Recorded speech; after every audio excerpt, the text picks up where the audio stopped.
And now, your mama knows.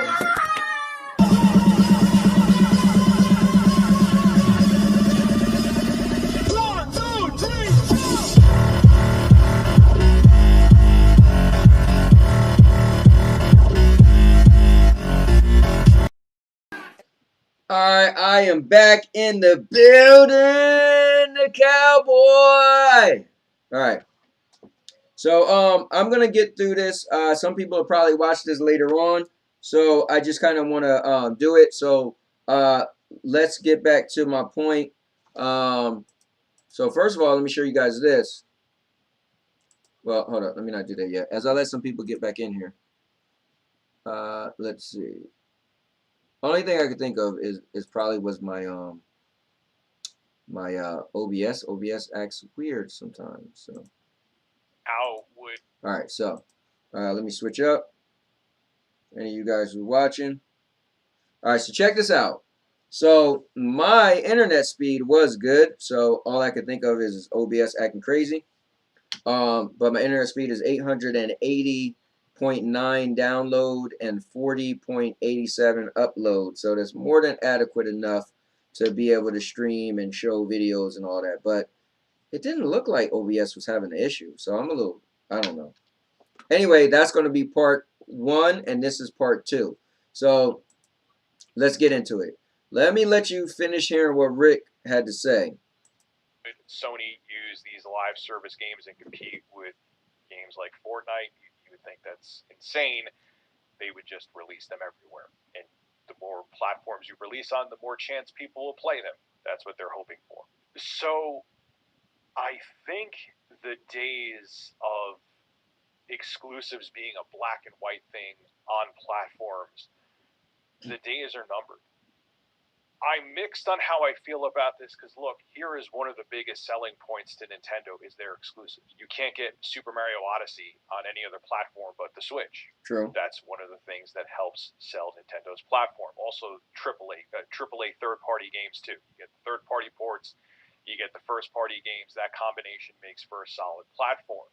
So it does kind of water down buying a Series X or PlayStation 5 if you have other options to play their games on. However, on the flip side, Sony is no fool, and they see the success that Microsoft is having with Xbox Game Pass and Xbox Game Pass Ultimate, and they don't want to miss that train because they realize that games as a service is the future, and if they don't get people excited for their first-party games now, like they said, there's markets in India and in China that rather game on PC.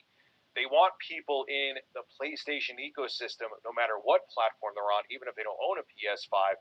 They see that Microsoft's doing the same thing, and they see there's a big piece of pie there to get. They want a slice of that pie. They're hungry. Shuhei Yoshida thinks pie is delicious, and he wants to eat it all right now in his hole. True story. He called me and told me. Then he said, "So stupid."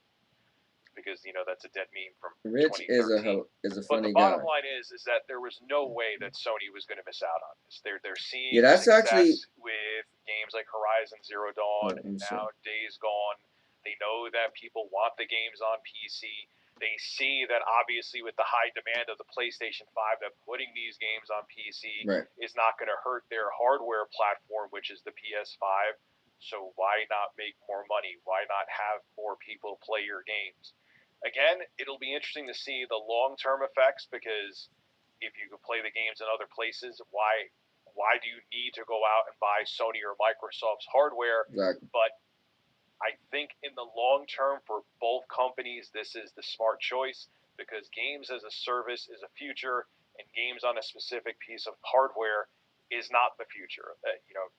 Except for Nintendo. Nintendo, I don't ever see Nintendo bringing like a AAA. I know they had their mobile games that fell with a resounding thud, but I never see like a AAA Mario game ever going to PC. But I could be wrong.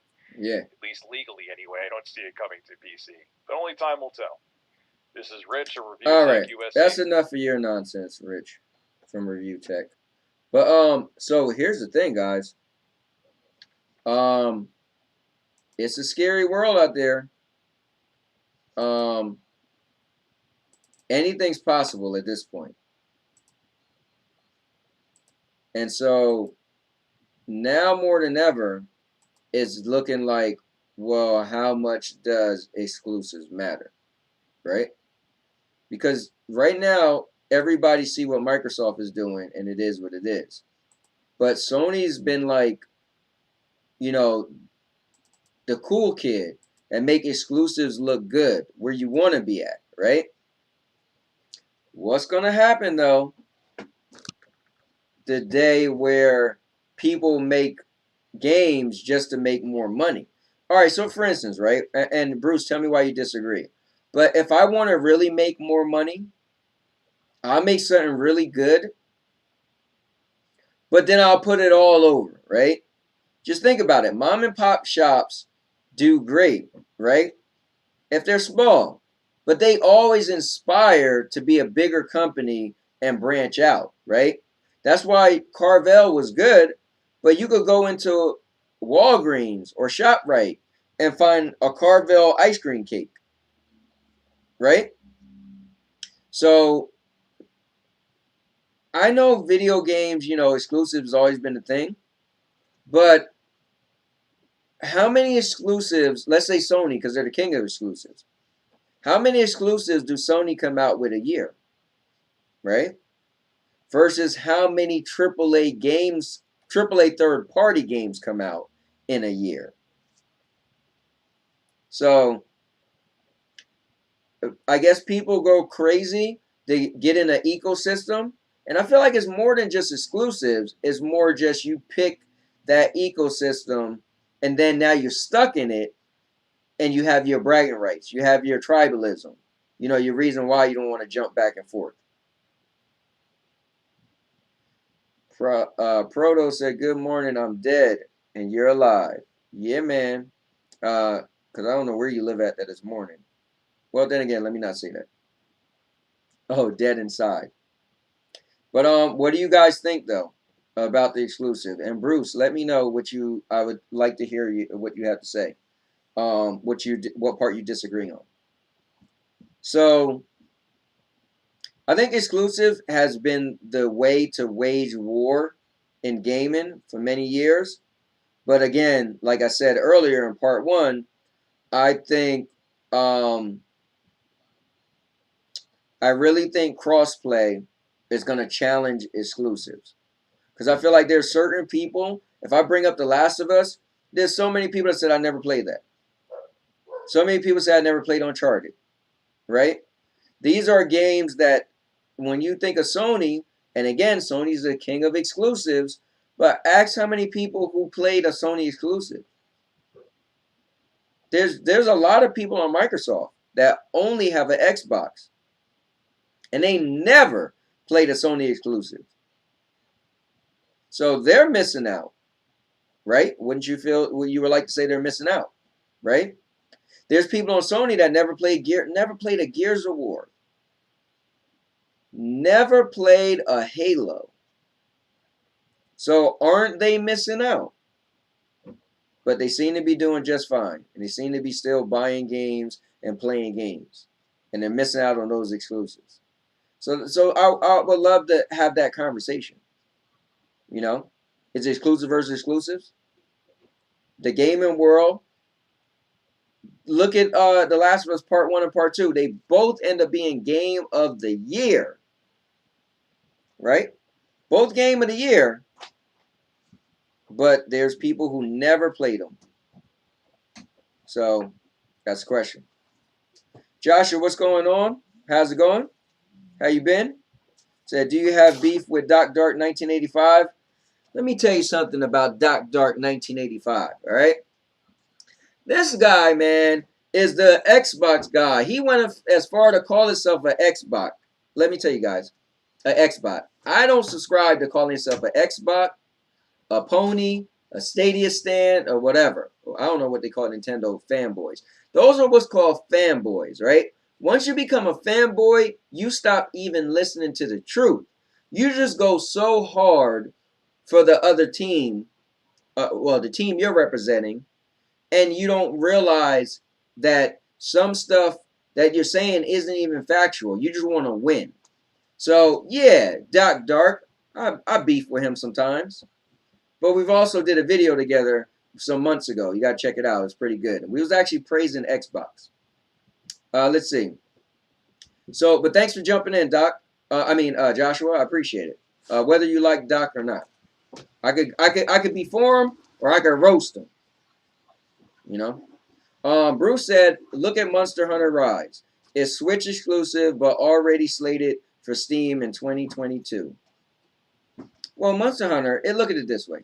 Monster Hunter already is on a lot of different platforms. So whether if it's Monster Hunter Rise or whatever you want to call it, but it's still a version on different platforms. X2I. Listen, bro, it's 2 now. You should be sleeping. What are you doing awake? But my good brother Dan, he said, "I hate exclusives. I will always maintain that they are the most anti-player things to exist. To say to a portion of gamers, you can't play this game because you don't own a PS5. I agree. Now, if you seen earlier in the video, right before you jumped in, I was showing a video from Rich from Review Tech, and it's only 12 a.m. Oh, yeah, you know what? Yeah, because 10 o'clock is, sorry, 5 o'clock is 10 o'clock your time. So, yeah. All right, yeah. My cutoff time is like 3 a.m. When I have work the next day. So, heck. But, yeah, Rich from Review Tech, the video I pulled up, he was saying that Sony has a bunch of 41 games that's going to Steam. And that they said they want to start creating studios that's going to create multiplayer games so they could compete with Fortnite. And they want to just have games all over because they seen the success of Microsoft. For instance, they said when they put Horizon Zero Dawn on PC, they got a 250% return on their investment. So what he was saying is that it's looking like exclusives are going to start to die. What I said, Dan, was the death of exclusives is going to be cross-play. Because once you get to the point that I don't have to buy this system because my friend jumped to this system and he want me to come and play over there, but I could cross-play and play with him anywhere or anyways. For instance, I got a bunch of friends that play Destiny. I stopped playing Destiny. I came to the cloud. They still doing their thing. But now that Destiny is about to be crossplay, they could easily reel me back into the game because I prefer the cloud. Now I could jump back into Destiny and play with all my old buddies. So that's going to make me not buy a PlayStation 5 so I can play with my friends. Now I could definitely say, well, Stadia is the way to go. So it makes sense. If you guys missed part 1, and I did part 1, part 2, because for some strange reason, my I don't know what it was. I don't know if I can't say it was my internet because I did a speed test and I was getting over 800 megabytes per second and 42 uploads. But yeah, I don't know. I think OBS was having some issues. But anyways, let's see. Bruce said a lot of the deal with exclusives has to do with IP2. Yeah, I mean, listen, they want to put their foot in the door. You know, they have a company, pay them a lot of money to make a game specifically for them. You know, it makes sense. Sandy, Dan is on. She said, Dan the man, you probably can hear her. But yeah, that's a good point, Bruce. But yeah, what I did in part 1, guys, if you want to check it out, is I actually brought up people comments from my video. I had a short video that was said Stadia exclusives don't matter. And I brought up Bill from Nerd Nest and how he explained it really good. And I'll just paraphrase, but I showed his part what he said. He said it on Cloud Gaming Extreme last Saturday. But he said that when you have a console, oh man, Doc Dark just here showing love. You know, Doc, you know Joshua, what is his name? Joshua Figurance came in here and asked me, did I have beef with you? So I don't know if he's one of your guys or not, but he was inquiring. But Doc, we're talking about exclusives and the importance of exclusives. I feel like exclusives are going to get less and less important as time go on. One, look at the success that Sony and Microsoft is having, even though they're putting older games on PC, but they're doing really well. And like Rich from Review Tech video said, you could get into markets where people want to play these exclusive games, but they might only have a PC. So why not allow these people to play? You know? Let's see. Proto said, should I play Bomberman on Stadia or Switch? Can't decide. I don't know. I mean, Switch and Stadia is like the same thing. You just run around with your Switch or hook it up to the TV. You can play your games on whatever on Stadia. So go with the Switch. Just pull out your Switch and just log on and start playing. Doc said, do you think that Stadia then needs all third-party games? I won't say all. I think there's certain third-party games that are like the big ones that make a lot of money. And if Stadia could get those, there's certain third-party games that's more of a niche type game.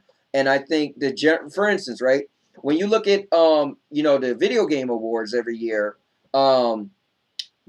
not every game is even nominated, right, for getting an award. There's some games that don't, and they're third-party games. That was a big title. But how big is the title when it comes down to it? That's the thing. So I don't think Stadia will need every third. I think what Stadia needs to do is build their player base, right?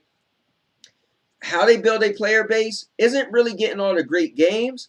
It's jumping into other markets, right? Go to somewhere like India. Go to somewhere like Japan. Go to Brazil. Go to places and grab a large majority of people where cell phones is like a computer to them, where their internet is bad, but they have 5G, right? Get into the markets. Your player base grows immensely, and then you can have more of the, hey, our player base is huge. If your game was on our platform, you can make more money. Right now, Stadia player base is small, so Stadia got to say, oh, please put your game on our platform, right? Stadia has to do that. Now, developers have to go to Microsoft and Sony. You were right. Game night was supposed to be tonight.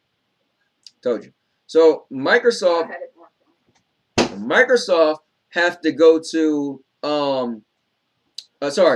game developers have to go to Microsoft and Sony and say, please, can we put your game on your service? Because they have so many people. So their player base is huge, and a game that lands on that platform is sure to do well, right? Then again, not every game does well either way, because then there's a lot of competition over there.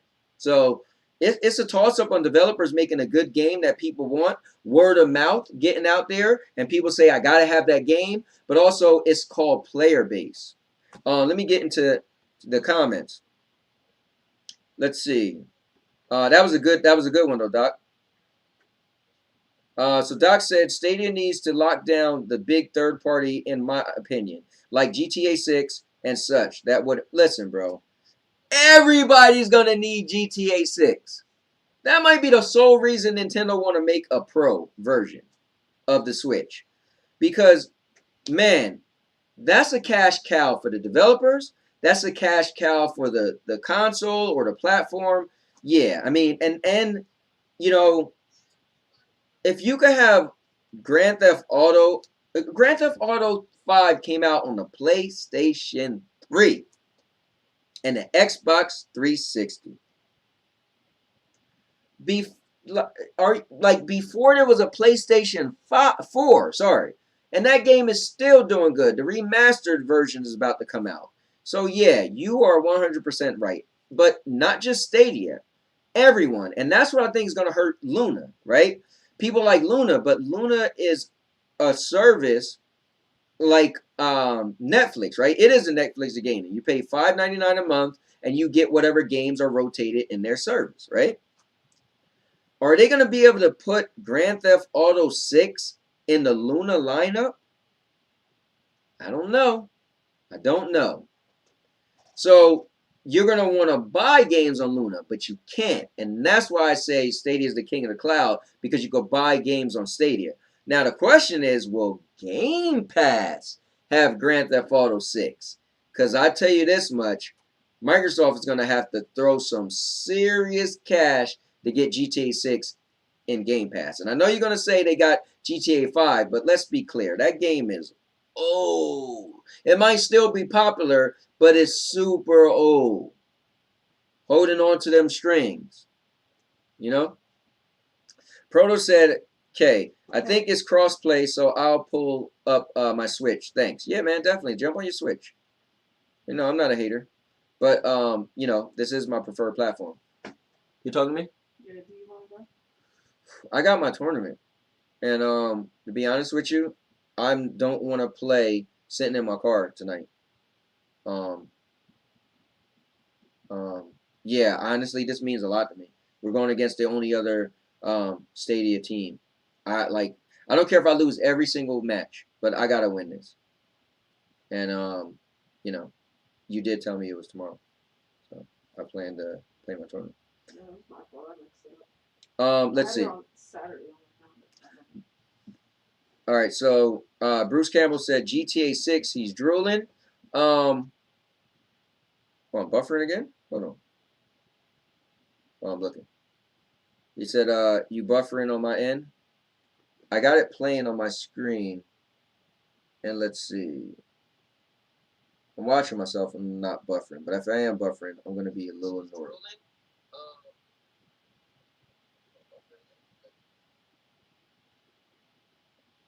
All right. I don't see me buffering. But let me know if everybody see me buffering. Let's see. Doc said, okay, that's fair. Good point. Not every third party. No, it's true, man. You just got to look at it. I mean, I love gaming, so I just follow a lot of gaming, right? And just look at Game of the Year, you know? I always like to watch the Game of the Year. That's a telltale of who's who throughout the year for gaming. And, you know, if you want to get your knowledge up for games, watch the Game of the Year. See, it's a popularity contest. You know, you'll see what games are doing good. But this is the who's who in gaming when you watch Game of the Year, you know? Let's see. Good point on the player base. No, definitely, man. The player base is Stadia's most important factor. If you could show developers that if their game comes to their this platform, they will make money, right? If you and me want to do business together, and I wanted to sell cupcakes, guy, I'm an analogy king, but I love analogies. If I want to sell cupcakes, and you say, bro, sell cupcakes at my store, I was like, cool. Well, let me ask you this. How many people do you get on a Saturday, right? Because we do a cupcake event on Saturdays. Oh, man, I get probably about 100 people on Saturday. That's not worth my time to take my trailer and cupcakes to come to your store. That's not worth it, right? Real life example. My stepdad and I, we worked for a company that did sold kettle corn. He made the kettle corn, right? And I sold it. The company he worked for, they would get events at big, huge, massive street fairs, right? So this is the thing. We would pick and choose. We would first find out how many people come to that fair. Last year, the survey, how many people did you get coming to that fair last year, right? And it had to be in the tens of thousands, right? Or we wasn't going because it's not worth our time. That's Stadia's biggest issue right now for developers. It's not worth their time to spend money and time to port a game over to Stadia and not make that much money. And then that's what happened to Stadia. Stadia have to overpay these developers to get them to put their games on their platform. So then Stadia is like, okay, well, we're losing money because not that many people are buying and we're spending too much money. So that's why they got to pull the trigger and come into different markets. India would be amazing because India has their internet is trash, but their mobile service is great. Let's see. Xbox fanboy said Microsoft has the money. They could do it, but they will. But will they want to? Here's the issue with Microsoft is, and you guys that's Xbox fans, you don't talk about this, but it's been known and it's been put. Or I haven't seen a video. Let me not say that, but I haven't seen a video where any of you guys top table the subject because I'm a fan of Google, but I'm able to admit that their player base isn't good at all. But it's known fact that Microsoft is losing money on Game Pass. So why for the consumers it's a great value, the question is when do Microsoft stop throwing money at the walls for Game Pass, right? because they're losing money. They're in the red with Game Pass. But for us, I don't care how much money you're losing. If you're gonna keep coming out with these games on Game Pass, then it makes sense, right? But to be viable, when do they say, okay, enough is enough? Let's stop. You know. Bruce said, is it a Mortal Kombat tournament tonight? I don't know. JD did the Mortal Kombat tournament last week Friday. But I don't know. I don't think he's doing another tournament this week. I don't know if he's going to be playing Mortal Kombat. But now Xbox Fanboy said, I'm not actually an Xbox fanboy. Oh, so what's the story then? Are you a Sony guy and you trolling them, or you're just a fan, or what's the story? What's your name? I just go with the stronger console each gen. Oh, that's cool. Here's the thing I want to say to Doc Dark. When you were streaming, or you were on that stream, right, with ISO and them, right, bro, you got to get me on. The thing is, I'm a gamer's gamer, right? I like to call myself that. I like to be in the know, right? What's up, RJ? Thanks for jumping in. And we're talking about exclusives and the importance of them. I love, you guys was talking about how some games were better on PlayStation 5, but Xbox is the more powerful console. Here's the thing. I'm happy that I'm no longer diehard Sony because I'm paying attention. I want to see what Xbox is doing. I want to see what Sony's doing, and I love my Stadia. But I don't know if you guys seen this. When PlayStation did their tech demo, what they talked about was, I think the guy name is Peter Sony. Sony, not S-O-N-Y, but Peter S-O-N-N-E, I think. What he said was the PlayStation 5 isn't as strong as the Xbox Series X. However, the way they're doing it is it's going to be optimized that it can run games just as good, if not better. So the thing is this. You could have a car with a Hemi engine that's quote-unquote going to be faster than another car, meaning that yes, on paper, and it's factual, that engine produces more horsepower, okay? That engine will outrun another engine. However, did you ever see when people tweak their engines and they are able to give this engine way more horsepower, but that engine on stock engine can't compare? Well, what it's called is they optimize that engine so it could get more and higher horsepower. It get better performance, right, than the Hemi. So it's like giving a car with a regular engine NOS, right? So on paper, that engine can't go faster. But now when you tweaked it and optimized it to be able to run with NOS, right, then you could go faster than that other car. So video games is the same thing. Just because the Series X is more powerful, if Sony and the developers make a game and they optimize that game in a certain way, it can outperform a game on a more powerful console. Now, if the more powerful console and that developer takes full advantage, okay, because it's not just because it's more powerful, the game's going to look better. They have to take full advantage of the power and resources on that console. That's the thing. So you can't just say, well, Xbox Series X is more powerful, it has 12 teraflops. Sony PlayStation 5 has 10.28. It's a given. It's not a given, you know. That's the same thing with look at Stadia. You always hear people say this, right? Oh, that game runs well on Stadia. That game didn't run well on Stadia. Well, what does that mean? Why would a game run well or not run well? Isn't it just a game that's created and made, right? No, that game originally originated from a different platform, unless it's an exclusive game, right? They took a game and optimized that game, or the lack thereof optimization, and put that on Stadia's platform, right? So they ported the game to Stadia's platform. I'll take you one back. Remember when it was Xbox 360 and PlayStation 3? Now, They said the cell processor in the PlayStation 3 was really powerful, that it could guide a rocket and all this crazy stuff, right? But when they was porting games from they made a game first on the Xbox 360, and then they ported it over to the PlayStation 3. And people was like, well, why do the games look worse on the PlayStation 3 version when the PlayStation 3 was supposed to be more powerful than the Xbox 360? Well, that's just simply called development and optimization. They didn't go die hard and optimize that game, that port of the game, when they put it on the PlayStation 3. So you got a poor port, and the performance wasn't as good, and graphically it didn't hold up to the lower powerful spec console. It's all about optimization. You can't just be like, Xbox is more powerful, the game's got to look better. Yeah, they will.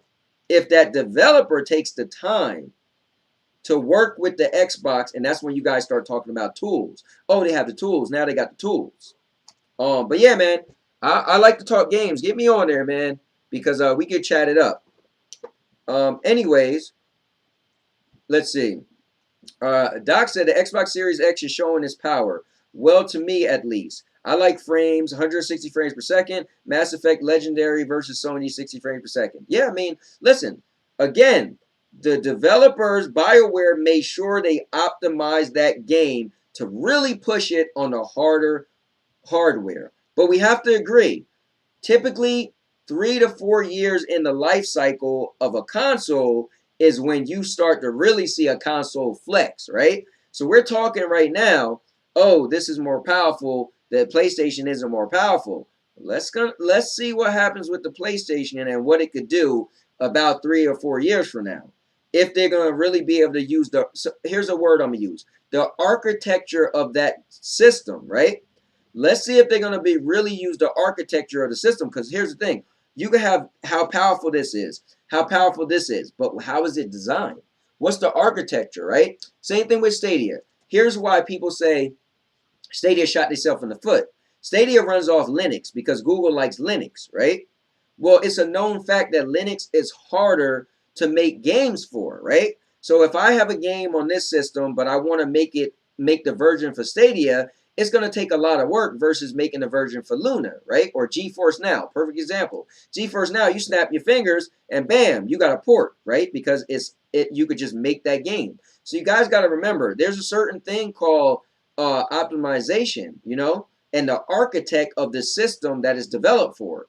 So again, when the developers really be able to unlock the power of the architect on the PlayStation, let's see how powerful those teraflops. Here's another thing. Let me jump in there.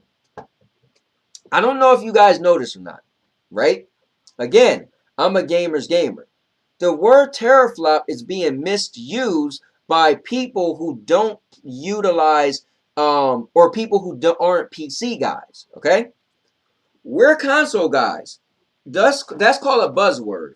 For instance, bits, right? Remember, it was 8-bit, 16-bit, 32-bit, 64 bits, right? Then they jumped. They used sprites. How many sprites you have? Not jump, but that was a term as well in gaming, right? Another term in gaming, the cell processor. Oh, PlayStation got a cell processor, right? Do you realize that computer geeky guys, they don't use the word teraflops? Teraflops don't mean one system is going to be better than the other.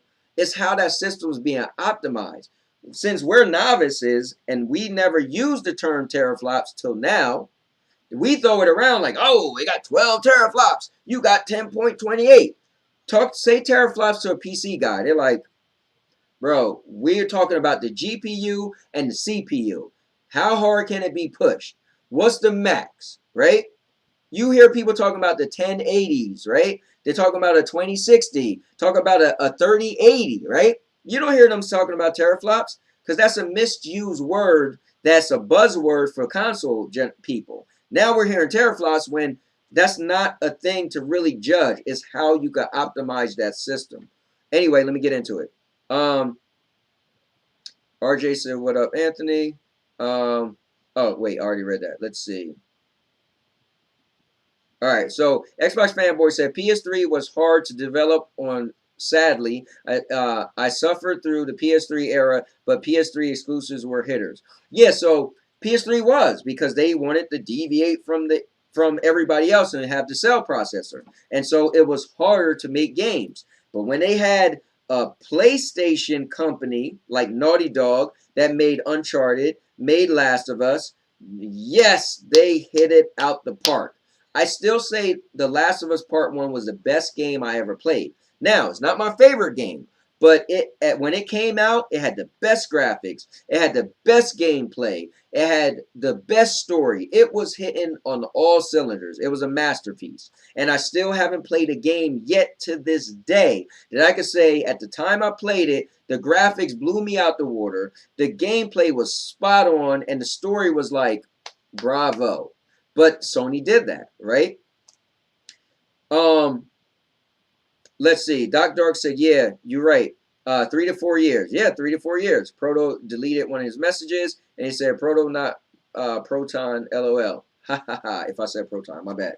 But yeah, man, I mean, this is the game and war we're in, but it makes sense if you know the behind the scenes, because people try to take terms and throw it in your face and get you with it, but it's all about optimization. Yes, Xbox has the more powerful hardware, so on paper they should be able to have neck and neck. They should be able to produce more frames, and they should be able to produce a game that has better graphical fidelity. But the question is, let's see. And here's the thing, guys. I wear a cowboy hat. I talk my trash. I act silly. But, guys, I know my stuff, man.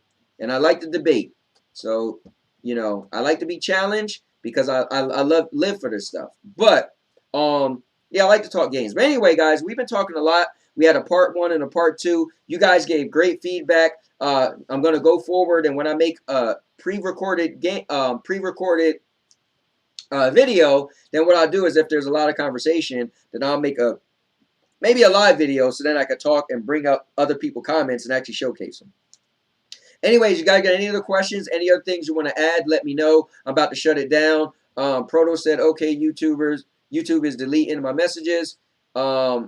Yeah, I don't know. Maybe you can't be cursing or whatever in the message. But earlier I had something weird. I was on a friend of mine's video, and somebody else was in the video, and I'm watching it say I was deleting his videos. And I'm like, wait, I'm not doing that. So unless somebody got, again, when it said it was deleting, it says it's Now Your Mama Knows with a dot at the end. So unless somebody was trying to be funny and made a Now Your Mama Knows period and was trying to delete messages to stir up controversy, I don't know. Anyway, guys, but that's going to be the end of the video. Thank you guys for tuning in. I appreciate it. We had some really good conversations. Maybe we could keep getting together like this and have these game talks about, you know, the different systems and stuff. But I appreciate everybody's feedback. I love it. I love talking games, and also love talking what game is going to be better than the next. It's pretty cool. But with that said, guys, I'm going to get out of here. Again, this is the Cowboy, a.k.a. the All-Purpose Champ, a.k.a. King of Content, and this has been awesome. It's been another epic episode. Proto said, I didn't curse at all. The algorithm is drunk again. I guess so. But this has been awesome, because I'm a cowboy. Oh, man. What's going on, guys? This is the All-Purpose Champ, a.k.a. the King of Content, a.k.a. I'm a cowboy. This is the reason why you should check out this channel. So let's go. Make sure you subscribe. Make sure you subscribe. All right, subscribe. Come on, man. Make sure you subscribe to the channel. The most important thing about the channel is it's... All right, that's not good. The most important thing about the channel is it's a everything channel. So make sure you check out all of the playlists. I have product review videos, login, movie reviews. I'm just gonna look up and say how-to videos, and then real quick, how-to. Oh, maybe I'm forgetting how I shoot. All right, you ready? How-to videos. What is the devil? How-to videos and gaming videos. I make videos called Trash Talk 101 where, well, you guessed it, I talk trash or rebuttal back to someone who talked trash to me. Like I made a video responding to the Nerf Report and Angry Joe. Remember, I'm going to say shows and podcasts. All right, you got it? Mm-hmm. Shows and podcasts. Wait, no, you're not supposed to say it. You're showing the pillow.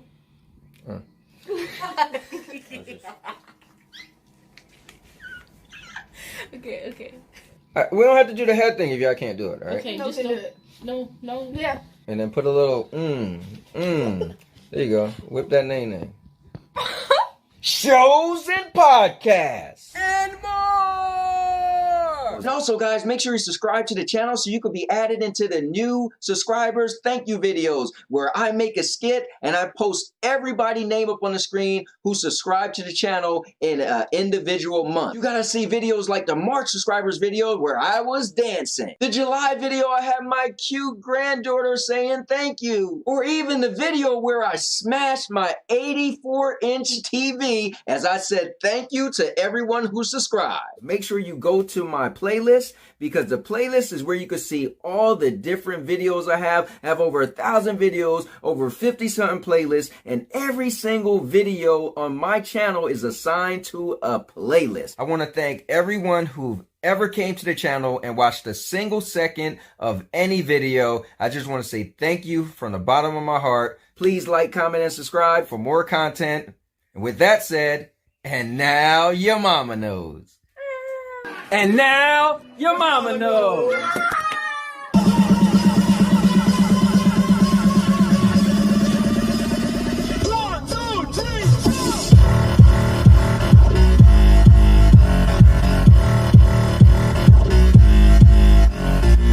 What's going on?